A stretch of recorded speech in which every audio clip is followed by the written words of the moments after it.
I was excluded from my mother's birthday celebration because I didn't fit well beside my sister's new boyfriend. Turns out, I was his boss. He stared right at me and said, "If you still show up at home, don't call me your father." 3 weeks later, on my mom's birthday, the electricity, water, and internet at their house all shut off. Follow my story, maybe you'll see a piece of yourself in it. My name's Ryan. I'm 30 years old, living in a small town about 40 minutes from Seattle.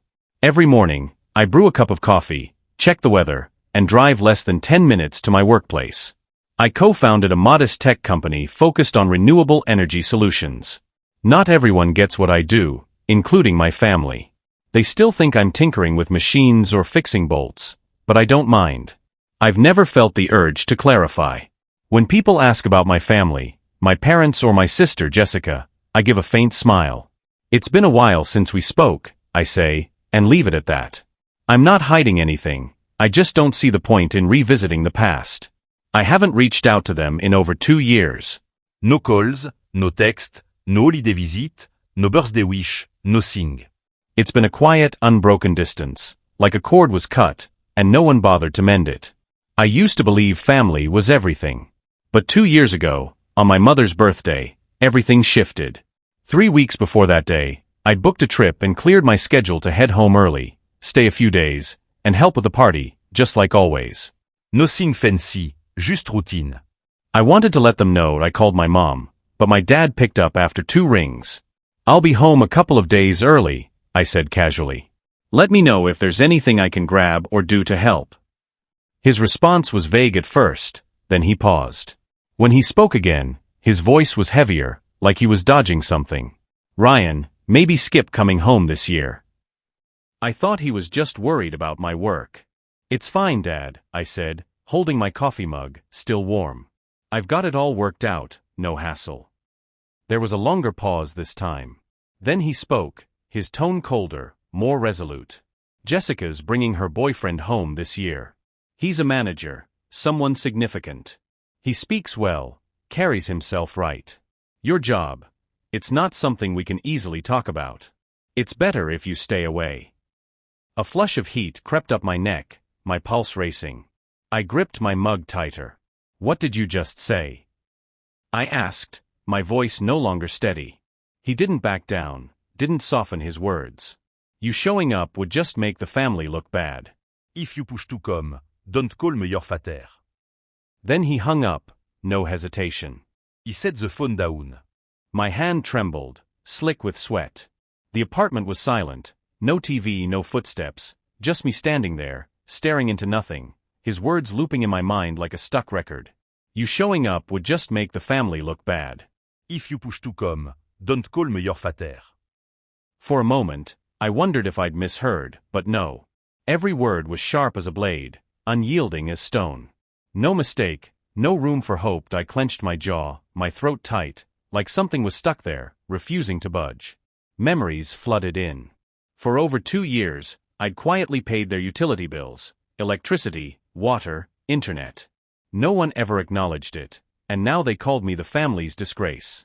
I grabbed my phone, hands still shaky, though my mind was starting to clear.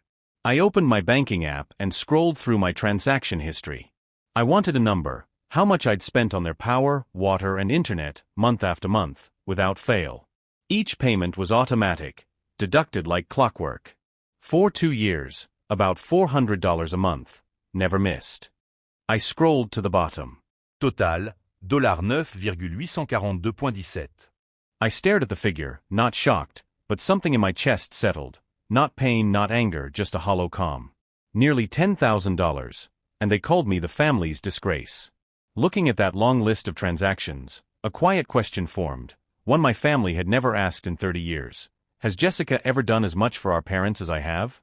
It wasn't envy or a need for praise.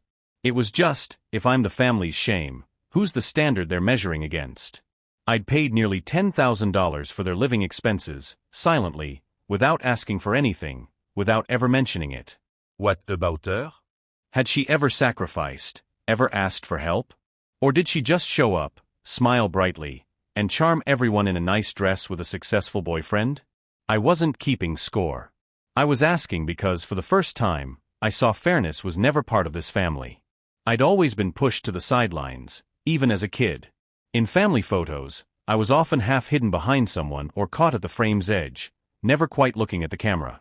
No one told me to step aside, but I always did. Jessica was the center of every major moment: birthdays, graduations, even her breakups. There was always a reason to rally around her, to comfort or celebrate her. I can't remember the last time anyone asked if I was okay. Jessica's 2 years older, but the gap between us was never about age. She was the golden child, the one our parents bragged about when relatives came over. Me?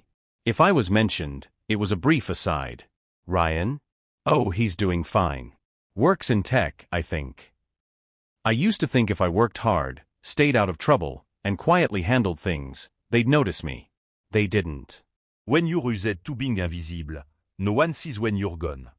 I started covering their utility bills, electricity, water, internet, about 2 years ago. It began with a call from my mom. She talked about how living costs had spiked, how that month's bills were higher than expected, how their retirement funds weren't enough. Then softly she said, if you could chip in a little, it'd mean so much. I agreed, thinking it'd be temporary. But the months kept coming, each one the same. No one mentioned stopping, no one had a plan. Sometimes I'd ask, is Jessica helping out, Mom? She'd always dodge. Just help this month, your sister will step up next time, or she's handling Dad's medical costs, that's tough too. I knew those lines by heart, and I smiled and let it go, because I knew they weren't true. So I kept sending the money, about $400 a month, steady and quiet, no complaints. No one acknowledged it. I thought being reliable would make them see me. But now, after all that, they called me the family's disgrace. I sat there, frozen on the couch, phone still in hand. I wasn't angry or heartbroken anymore. There was just one clear feeling in my chest: enough. I opened my banking app, went to the automatic payments for their utilities, and canceled each one by one, without a second thought. Not out of spite, but to hold on to the one thing I still had, a shred of self-respect, the only thing they hadn't taken. A week later, my mom texted, her tone as warm as ever. No mention of what happened, no apology. Just, the internet bill est due, quand you en delete. I read it, stared at the screen, and set the phone down without replying. Not to make a point, but because their first words after everything were a demand. Pay the internet bill. No, are you okay? Or can we talk? So I stayed silent, and that silence said everything. 2 weeks later, my dad called. The phone rang a few times, then stopped.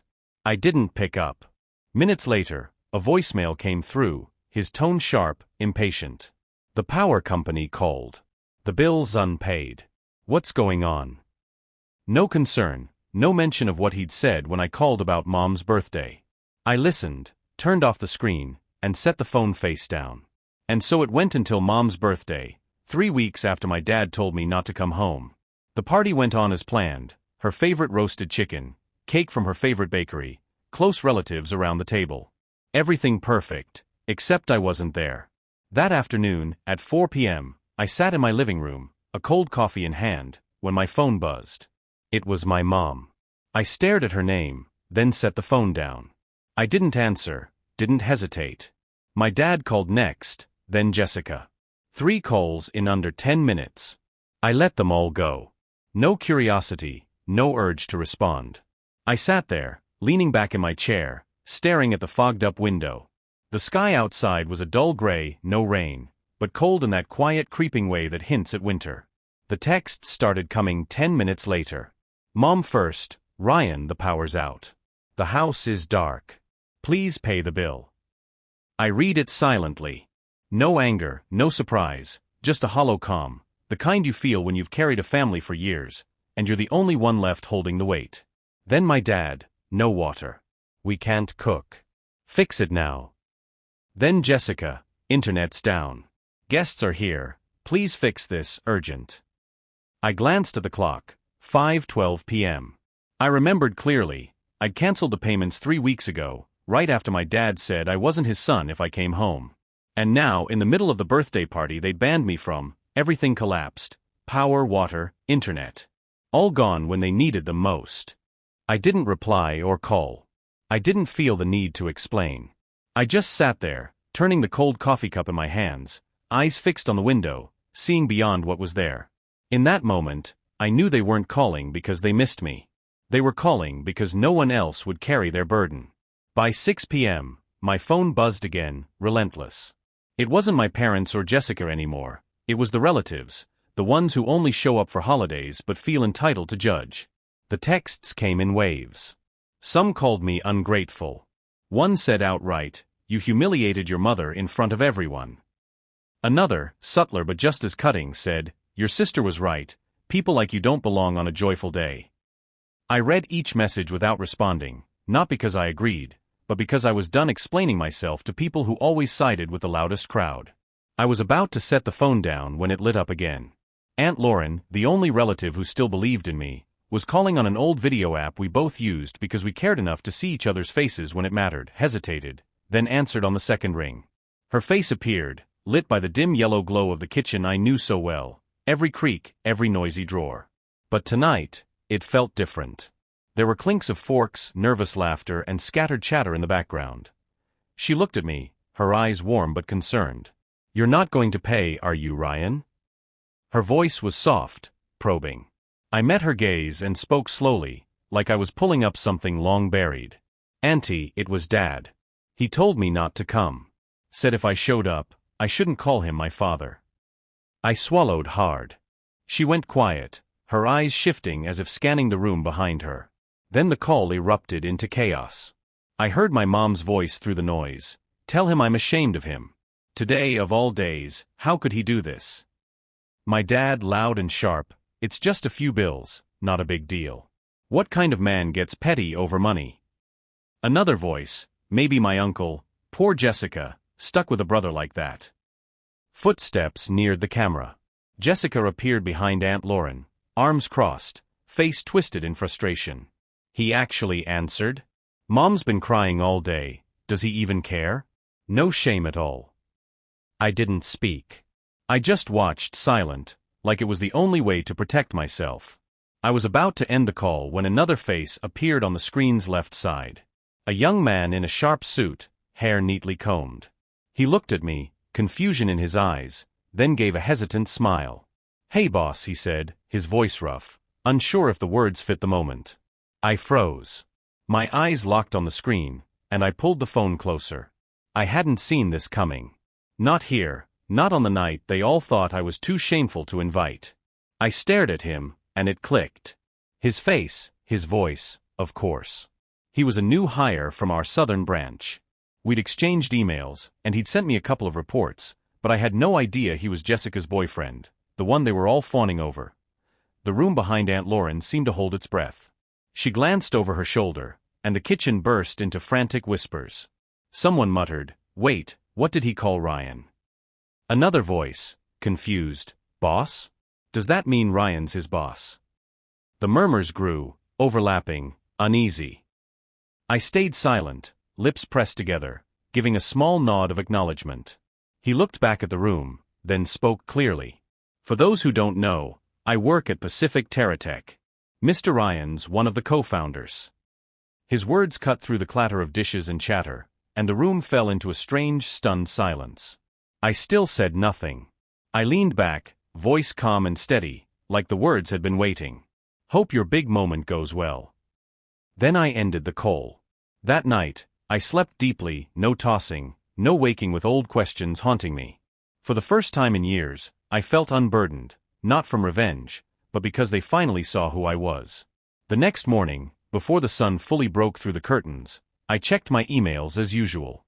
Meeting reminders, a few accounting notes, and then a name I didn't recognize, Hudson Kane.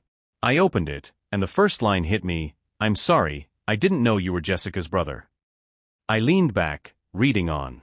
Hudson wrote he was shocked to learn I was Jessica's brother and without sugarcoating, said, "I didn't expect her to be like that. I'm ending things with her. Thank you for not putting me in a bad spot in front of everyone." I set the phone on my chest, eyes closed for a moment. Then I typed a reply, slow and clear. "Hudson, that's your call. I don't expect anyone to make choices to stay on my good side. Think it through carefully.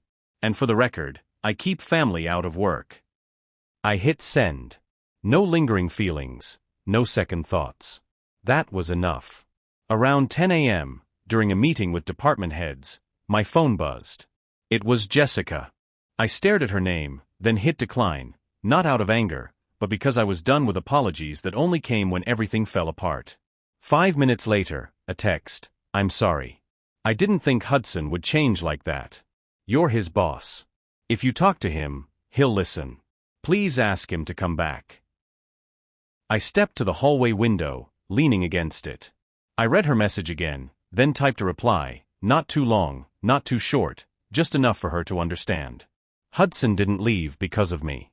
He left because of how you live, how you treat people, how you dismiss what you don't get, and how you think a soft voice can sway anyone. I sent it, pocketed the phone, and went back to my desk. Less than a minute later, another text, "I know I screwed up. I mean it this time. I'll change, please believe me just once." I read it, sat with it, and felt nothing, not because I didn't care, but because I finally understood. The gap between us wasn't in the apology, it was in when it came. I deleted the message, leaving no trace, and went back to my life. A week later, on a Friday afternoon, I stopped short on my porch as I came home from the garage. My parents stood at my door, each with a small suitcase, faces worn from the long trip. I didn't ask why they'd come. If they'd traveled this far, it wasn't casual. I opened the door and let them in. No tension, no forced warmth, just a simple choice. I didn't want to have that talk outside. With the wind picking up, we sat in the living room, tea steaming on the table. My dad spoke first, his voice softer than usual. He apologized, said they'd reflected, maybe gone too far, and things shouldn't have reached this point. My mom chimed in, echoing him. I stayed quiet, listening, waiting to see if this was the end of something or the start of something else. As I expected, my dad's tone shifted. "We're family, Ryan. Family helps each other. We raised you, put you through school. Part of what you have now comes from us, right?" I looked at him, my expression steady, but I sat up straighter. My mom added, her voice gentle, like she was stating something reasonable. "If you could send, say, $2,000 a month, just a bit of help, it's not much for someone like you." I stared at the two people in my living room, the same ones who'd once barred me from a family event for being an embarrassment. Now they sat in my home, putting a price on their apology, $2,000 a month, because I was their son. To them, my success was a debt I owed. I let out a soft laugh, not mocking, just the kind you give when a story doesn't add up. I looked at them. Their eyes were fixed on me, expecting agreement. But I wasn't angry. I'd come too far for that. I leaned back, voice calm and clear. "What about Jessica? How much is she pitching in each month?" The room seemed to freeze. The air grew heavy. My dad glanced at my mom. She answered slowly, her voice dropping. "Your sister's job is shaky. And the breakup with Hudson's been hard on her." I nodded, unsurprised. The same excuses, wrapped in soft words, but just deflections. I met their eyes and said, "If she commits to $2,000 a month, I'll match it, no more, no less." They stared, trying to gauge if I was serious. I continued, still calm. "Or if you want me to cover it all, I'll need a legal document stating that when you're gone, the house is mine fully." I sat still, no pressure, no elaboration, just waiting to see how they'd respond now that I'd set terms for what they'd always seen as my duty. The room fell into a thick silence. My dad stood abruptly, slamming his hand on the table, knocking over a teacup, the liquid dripping down the side. His voice boomed. "You're putting conditions on your parents? We raised you for over 20 years, and now you're haggling like this? What kind of life are you living?" His shout filled the room, loud enough for the neighbors to hear. I didn't flinch, didn't move. I sat there, hands on the chair, eyes steady, not cold, but no longer soft. I waited until he was done, then stood slowly. My voice was low, calm, but sharp enough to cut through his outburst. "I think you both need to leave my house." It wasn't a threat, wasn't said in anger. It was just a request from someone who'd reached the end of what respect could offer. No one spoke. Just the sound of suitcases scraping across the floor and the door clicking shut behind them, quieter than everything they'd left in me. That was 2 years ago, the last time I saw them, right here in my home. I didn't block their numbers, change my email, or cut them off completely. I just stopped reaching out and waited. I waited to see if they'd still see me as